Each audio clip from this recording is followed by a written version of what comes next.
উত্তর পশ্চিম বঙ্গোপসাগরে তৈরি হওয়া নিম্নচাপ আরও সুস্পষ্ট আকার নিয়েছে। ধীরে ধীরে এগোচ্ছে উত্তরের ওড়িশার উপকূলের দিকে। আগামী 24 ঘন্টার মধ্যে সেটি শক্তি বাড়িয়ে গভীর নিম্নচাপে পরিণত হবে। এর প্রভাবে বুধবার থেকে ভারী বৃষ্টি শুরু হবে দক্ষিণবঙ্গের উপকূলীয় জেলাগুলিতে। বৃহস্পতিবার ও শুক্রবার ঝড় বৃষ্টির প্রকোপ আরও বাড়বে। উত্তর ও দক্ষিণবঙ্গের বেশ কিছু জেলায় রয়েছে ভারী থেকে অতি ভারী বৃষ্টির সম্ভাবনা।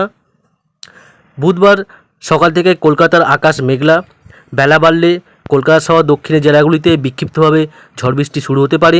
আলিপুর আবহাওয়া দপ্তর জানিয়েছে যে দক্ষিণ পশ্চিম মৌসুমি বায়ুর গতিবিধি দেখে মনে হচ্ছে আগামী দুদিনের মধ্যেই উত্তরবঙ্গে বর্ষার আগমন ঘটতে পারে।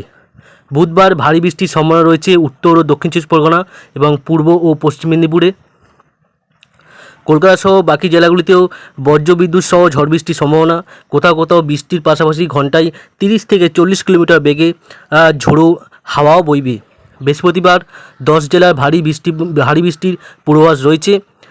2 চব্বিশ পরগনা, 2 মেদিনীপুর, হুগলি, ঝাড়গ্রাম, পুরুলিয়া, বাঁকুড়া ও 2 বর্ধমান জেলায় ভারী থেকে অতি ভারী বৃষ্টি 7 থেকে 20 সেন্টিমিটার বৃষ্টি হতে পারে। ঝড়ের বেগ পৌঁছতে পারে ঘন্টায় 40 থেকে 50 কিলোমিটারে। ওই জেলাগুলির জন্য কমলা সতর্কতা জারি করা হয়েছে।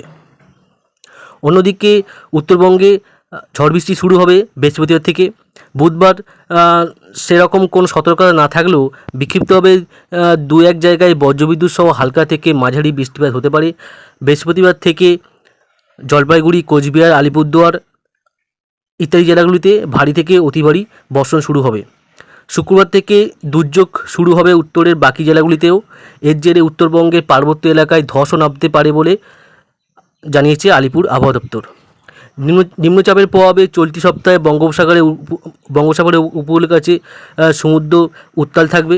ঘন্টায় 55 থেকে 65 কিলোমিটার পর্যন্ত বেগে ঝোড়ো হাওয়া বইতে পারে। ফলে ওই কদিন মৎস্যজীবীদের গভীর সমুদ্রে যেতে নিষেধ করা হয়েছে।